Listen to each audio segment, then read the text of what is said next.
Hi everybody, welcome to Tutorial Master BD। কিছু technical প্রবলেমের জন্য গত পর্বে আমরা সবগুলো কিউরি প্রবলেম দেখাতে পারিনি। আজ আমরা সবগুলো প্রবলেম দেখাবো।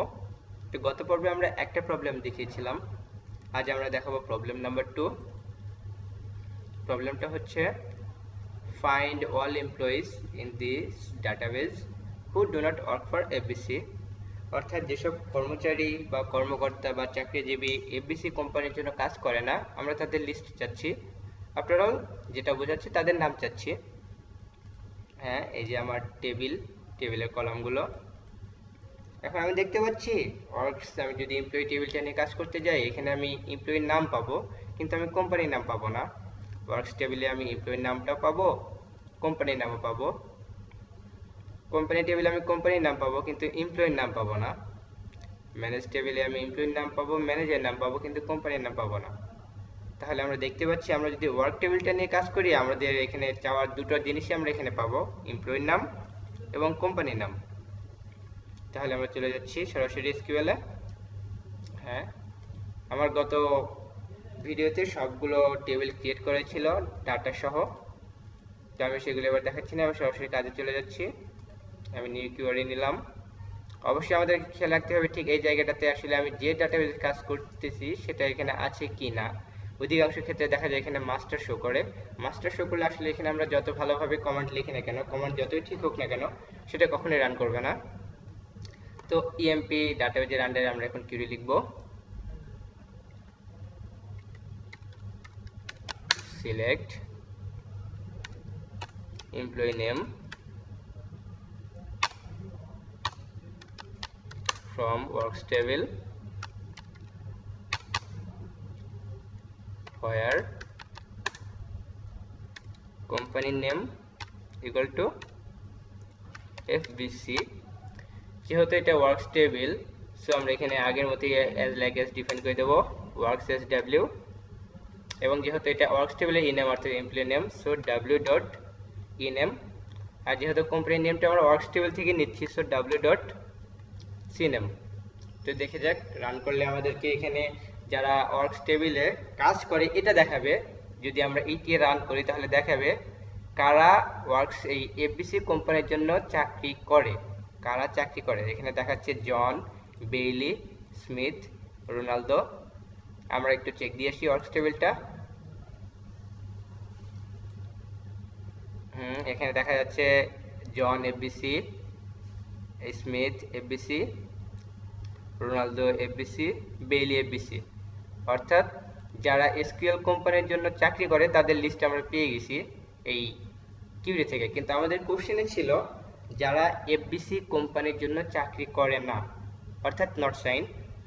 তো এটা খুবই সহজ, আমরা আপনাকে দেখাচ্ছি। জাস্ট এইখানে এইটা এসকিউএল নট সাইন হিসেবে গ্রহণ করে এই সাইনটুকু, তো এটার মাধ্যমে আমরা নট করে দিলাম।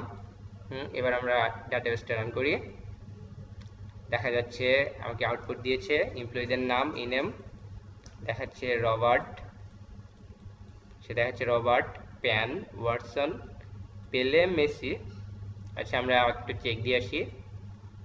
হ্যাঁ, ওয়ার্কস টেবিলটা দেখা যাচ্ছে, হ্যাঁ রবার্ট সে এফবিসিতে না, সে এসবিসিতে কাজ করে। প্যান সে টিবিসিতে কাজ করে। ওয়াটসন এসবিসিতে কাজ করে। পেলে এসবিসিতে কাজ করে। মেসি টিবিসিতে কাজ করে। অর্থাৎ আমরা যে চেয়েছিলাম যে যারা এফবিসির জন্য কাজ করে না তাদের লিস্ট, হ্যাঁ আমরা সঠিকভাবে করতে পেরেছি। এবার আমরা চলে যাচ্ছি আমাদের 3 নম্বর প্রবলেমে। Problem find all employees in the database who earn more than each employee of SBC. অর্থাৎ এসবিসি কোম্পানিতে প্রত্যেকটা এমপ্লয়ি যত টাকা বেতন পায় তার চেয়ে বেশি বেতন অন্য কোম্পানির কে পায়, অন্য কোম্পানির কে পায় তার নামটা এখানে জানতে চাওয়া হয়েছে, বা কে বা কারা। তো আমরা এখন সরাসরি সেটা সলভের জন্য চলে আসি। এখানে ছিল all employees in the database who earn more than each employee of SBC। আচ্ছা, দেখি আমরা কোন টেবিল নিয়ে এটা করতে পারি।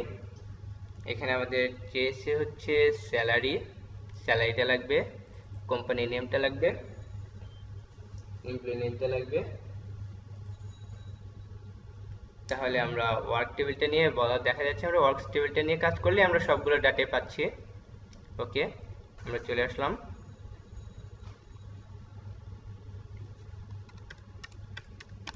সিলেক্ট ইনেম ফ্রম ওয়ার্কস, এটা ওয়ার্কস টেবিল। এখানে আমরা কন্ডিশন দেব হোয়ার, যেহেতু এখানে দুইটা কন্ডিশন, একটা হচ্ছে যারা এফবিসি কোম্পানিতে চাকরি করে তাদের বেতনটা, তারা যে বেতন পায় তার চেয়ে বেশি বেতন অন্য কোম্পানির কারা পায়। তাহলে এখানে আমাদেরকে যখন দুইটা কন্ডিশন এসে যাবে তখন আমাদেরকে সাবকিউরি ইউজ করতে হবে। তো আমরা এখানে একটা সাবকিউরি ইউজ করব। সাবকিউরি ইউজ করাটা আমরা আপনাদের দেখিয়ে দিচ্ছি। Where salary is greater than all, এখানে ওয়াল এক ধরনের ফাংশন। এইখানে আমরা সাবকিউরিতে শুরু করতেছি। এখানে আমাদেরকে আবার নতুন করে সিলেক্ট করে নিতে হবে। সিলেক্ট স্যালারি, যেহেতু আমরা স্যালারির সাথে কম্পেয়ার করব, এইচবিসি কোম্পানির স্যালারির সাথে অন্য কোম্পানির স্যালারি, আমাদেরকে অবশ্যই লক্ষ্য রাখতে হবে হোয়ারের পরে এইটা আর এখানে সিলেক্টের এইটা অল টাইম সেম হবে। আমরা যতভাবে সাবকিউরি ইউজ করব এই দুইটা জিনিস অল টাইম সেম হতে হবে, তা না হলে কখনোই হবে না। Select salary from works where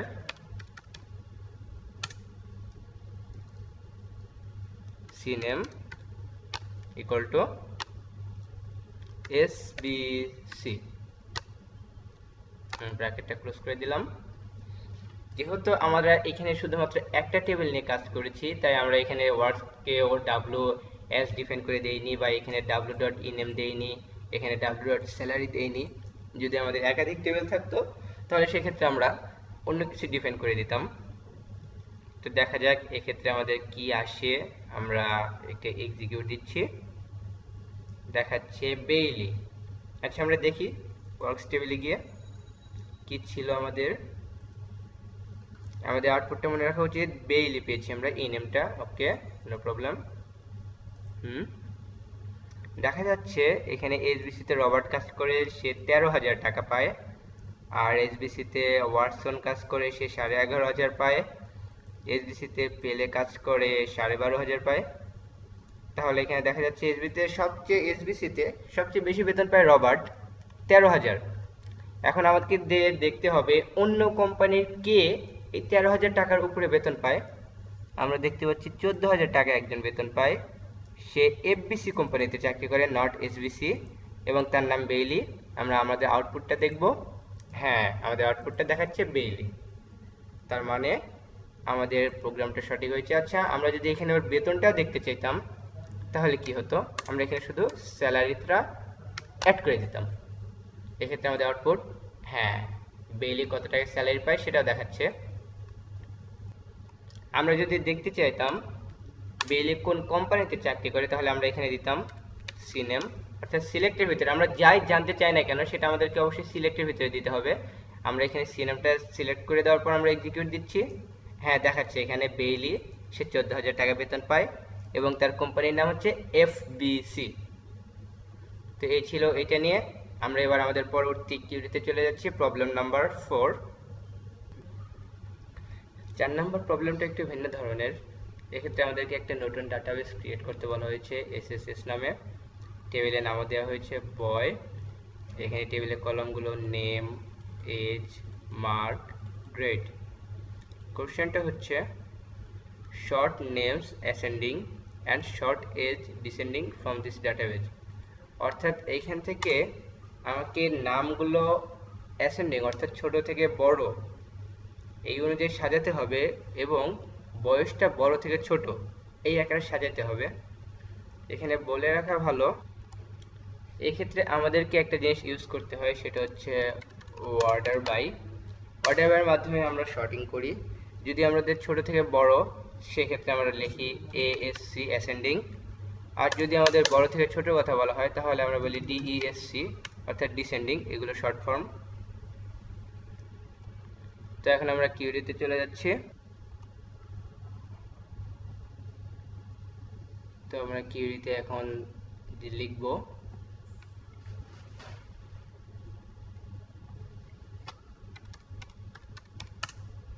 select, যেহেতু আমাদের নেম চাওয়া হয়েছে, নেম এবং এজ ফ্রম বয়, টেবিলটার নাম ছিল বয়। এখন যেহেতু আমাদেরকে সর্টিং করতে হবে, সো আমরা এখানে ইউজ করব অর্ডার বাই। অর্ডার বাই, এখন কি অর্ডার বাই, কিসের ভিত্তিতে আমরা সাজাবো সেটা দিতে হবে। তাহলে আমরা অর্ডার বাই নেম, যেটা আমাদেরকে বলা হয়েছিল এএসসি, অর্থাৎ অ্যাসেন্ডিং, ছোট থেকে বড়, এবং এসটা ডিসেন্ডিং, ডিইএসসি। তার মানে দাঁড়াচ্ছে যে আমাদের নামটা সে সর্ট করবে ছোট থেকে বড়, অর্থাৎ এ বি সি ডি, এবং বয়সটা সে সর্টিং করবে বড় থেকে ছোট, অর্থাৎ 20, 19, 18, 17 এইভাবে। তোমরা রান করে দেখি এটা আমাদেরকে কি আউটপুট দেয়। সরি, আমাদের এখানে লিখতে ভুল হয়েছে, এটা এসিএস না, এএসসি হবে। তোমরা রান করে দেখি এবার এক্সিকিউট করে। এবার সে সঠিক আউটপুট দিয়েছে। দেখা যাচ্ছে যে হ্যাঁ, সে এইখানে সর্টিং করেছে letter wise B, F, J, L, M, এবং সে এসটা সর্টিং করেছে বড় থেকে ছোট, 25, 21, 23। সরি, যেহেতু আমরা আসলে নামটা আগে অর্ডারটা অ্যাসেন্ডিং এ দিয়েছিলাম, সো সে আগে নামটা আগে অ্যাসেন্ডিং এ করেছে এবং নামের সাথে সে যে ভ্যালুটা পেয়েছে এজ, সে সেটাই দিয়েছে, তাই এই সাইডে আমাদের সর্টিং হয়নি। এটা যদি আমরা উল্টোভাবে দিতাম, যে এজ অ্যাসেন্ডিং, নেম ডিসেন্ডিং, দেখা যাক কি আউটপুট দেয়। দেখা যাচ্ছে 20, 21, 23, 24, 25। হ্যাঁ, নামটা কিন্তু সে ঠিক উল্টো থেকে ধরেছে, এল, এফ, জে, এম, বি। তো আজকের মতো এখানেই শেষ। খুব তাড়াতাড়ি আমরা আরও অনেক কোয়ারি নিয়ে আপনাদের মাঝে হাজির হব। ততদিন আমাদের সাথেই থাকুন, টিউটোরিয়াল মাস্টারের সাথেই থাকুন। ধন্যবাদ সবাইকে।